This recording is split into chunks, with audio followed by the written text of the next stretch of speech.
Good morning. Coming up this morning on DC News Now, police arrest a suspect in connection to the murder of a 10-year-old on Mother's Day.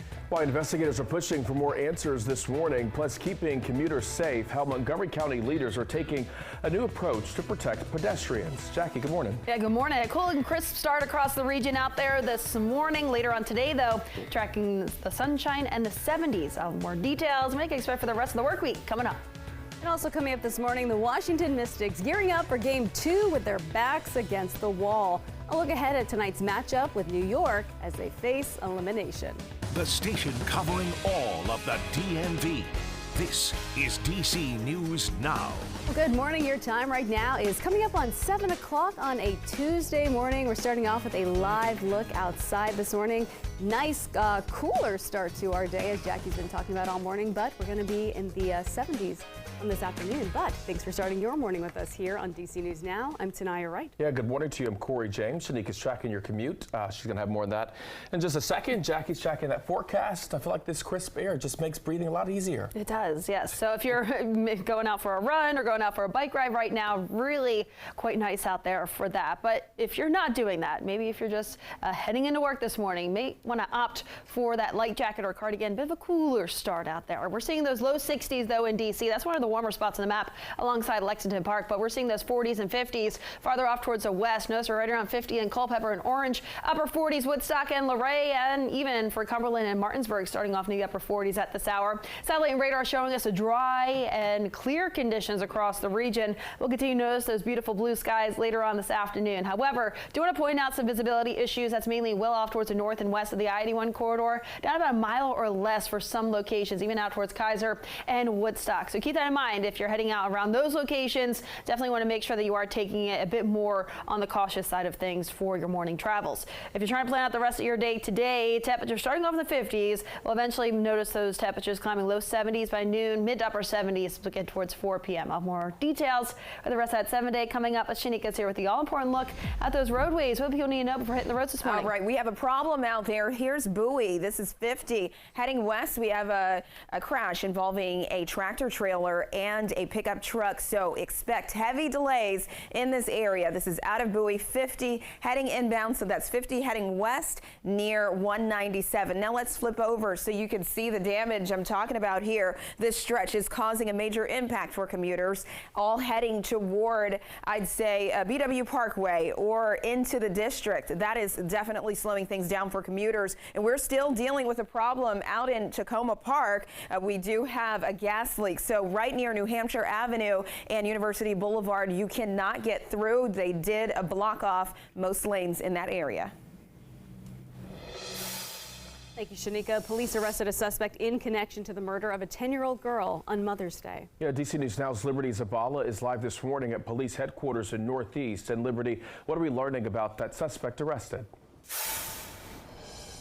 Good morning, Corey and Tanaya. Well, Metropolitan Police say they have arrested a teenager in connection to the murder of 10-year-old Ariana Davis, and now they're searching for an additional suspect. Now, police say that Ariana Davis was riding home in a car from a Mother's Day celebration along Hayes Street, and that's when she was caught in the crossfire of a shooting and hit by a stray bullet. Police have now arrested 19-year-old Coran Gregory of Southeast DC. He was arrested and charged with first-degree murder while armed. Police say the community came forward in a big way with key information and video evidence to help them catch Gregory. Now officers are looking for an additional suspect responsible who they believe also exchanged gunfire. If you choose to turn to violence, our detectives will follow up on every lead, and we will hold you accountable. And police are once again asking for your help. They are offering a $25,000 reward for any information that can lead to an additional arrest. For now, live here in Northwest DC, Liberty Zabala, DC News Now. All right, Liberty, thank you. A big day in Montgomery County, Maryland. The council voting on a major street safety bill. That is right. The Safe Streets Act is the latest attempt to keep pedestrians and cyclists safe on the roadways. Our Lex Source is live outside of the council building this morning. So, Lex, how does this bill impact the roads? Right, well, this bill makes 4 small changes across the county to the roadways and things that impact them.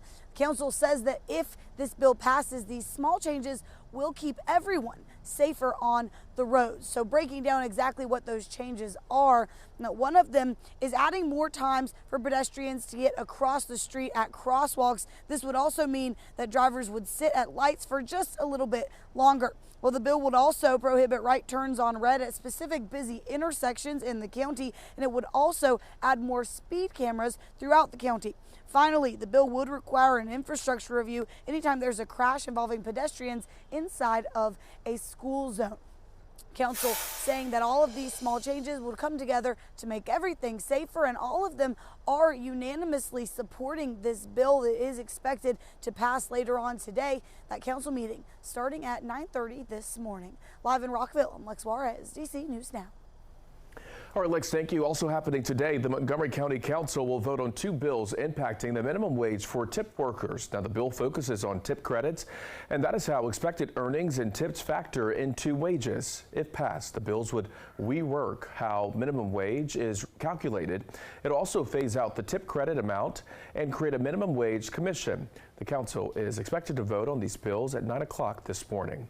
And the United Nations General Assembly kicked off the first day of the meetings in New York yesterday. World leaders discussed efforts to reach a sustainable development goal set back in 2015. Today, Ukrainian President Volodymyr Zelensky will deliver a keynote speech. He will address the UN Security Council and include remarks from the Russian envoy. A teen accused of killing 16-year-old Jada Medrano Moore is behind bars this morning. Now, 17-year-old Abdurrahman Diaby appeared in court yesterday and was denied bond. Medrano Moore was shot last week on her way home from school. Court documents say she tried to stop a fight when Diaby pulled out a gun and shot her in the head. My client at this point in time is innocent until proved guilty. This is early in the day. We have no discovery. You bring a weapon to a dispute to argue that it was an accident is, I think, it's hard to believe. Diaby's next court hearing is scheduled for October. Medrano Moore will be laid to rest tomorrow. And happening now, Montgomery County Police are looking to hear from additional victims who may have been sexually abused by a former elementary school teacher. John Vigna taught at Cloverly Elementary School, and police say he was accused of inappropriately touching girls between 2001 and February 2016. Now, Vigna was released on bond back in July. Authorities say since its initial conviction, additional victims have come forward. Police are asking for any other potential victims to contact them. A 17-year-old Howard County, Maryland was arrested for bringing a gun to school. County police say the student brought this handgun to Oakland Mills High School yesterday morning. According to officials, another student's parent told police the suspect sent a threat to her son in a private message the night before. Officials say the student arrested was searched and taken into custody after arriving to the school. Your time right now is 7:07 this morning. The Virginia Department of Education has approved the proposed AP African American Studies course after months-long review. The agency says the course has not violated any of Governor Youngkin's executive order banning the use of topics like critical race theory in schools. Now, earlier this year, Youngkin requested a review of the course after Florida Governor Ron DeSantis blocked it from being taught in Florida. Some Virginia schools will offer the course's pilot program this year. DC's rat problem is getting worse, according to new data from the Department of Health. The agency says the number of rat-related complaints have almost doubled compared to before the pandemic. Now, the leader of DC's rodent team says reporting rats is important if you want to stop them from spreading. If we were not doing what we're doing, it would be a lot worse. They were in the restaurant areas and food areas, and when they close, they spread out to residential areas. If you don't call, they multiply very quick. The Department of Health says you should not use your dogs and cats to kill rats. Anyone who sees rats in their neighborhood is encouraged to call 311. And more than 4,000 D.C., Virginia, and Maryland healthcare workers voted to approve a strike at Kaiser Permanente. The strike is set to happen if a new contract agreement is not reached by the end of the month. The healthcare workers say that their salaries have not kept up with inflation and say understaffing is putting patients at risk. Now, this comes as more than 60,000 Kaiser Permanente workers in other states have also given strike authorization. If this does happen, it would be the largest by healthcare workers in U.S. history. All right, well, a Virginia Congresswoman will not run for re-election after learning of a recent diagnosis. She suffers from a rare neurological disorder that's similar to Parkinson's. Representative Jennifer Wexton was originally diagnosed with Parkinson's back in April, and now she's learned of a new diagnosis that's called progressive supranuclear palsy. Medical experts say it impacts body movements, walking and balance, along with eye movements. Virginia lawmakers, they're reacting to the news. Well, I think by giving everybody a heads up, folks on both sides of the aisle will have a chance to make plans if they want to run. Wexton plans to serve the remainder of her term in office. Once she is done, she says she plans to spend time with her family.